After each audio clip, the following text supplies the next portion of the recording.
আসসালামু আলাইকুম viewers, Asmina cooking channel আজকে আরও একটি নতুন রেসিপি নিয়ে চলে এসেছে। তো রেসিপিটা হচ্ছে সব রকমই শাক ভাজা প্রায় আপনাদের সঙ্গে শেয়ার করা হয়েছে। তো আজকে ভাবলাম পালং শাক ভাজা তৈরি রেসিপিটা আপনাদের সঙ্গে শেয়ার করা যাক। তো আমি এখানে 2 আটি পালং শাক নিয়ে এভাবে ছোট ছোট করে টুকরো করে বেছে নিয়েছি এবং ধুয়ে পরিষ্কার করে রেখেছি। এবারে কড়াইতে তেল দিয়ে দেব, দিয়ে এখানে আমি কাঁচা লঙ্কা লাল লাল কাঁচা লঙ্কা কেটে নিয়েছি, দেখতেই পাচ্ছেন।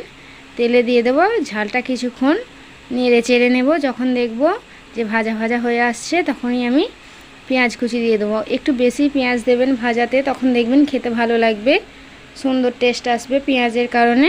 তো এভাবে যখন দেখবেন পেঁয়াজটি লাল হয়ে গিয়েছে, শাকগুলো তুলে দেবেন। আমি এবারে শাকগুলো কড়াইতে দিয়ে দেবো।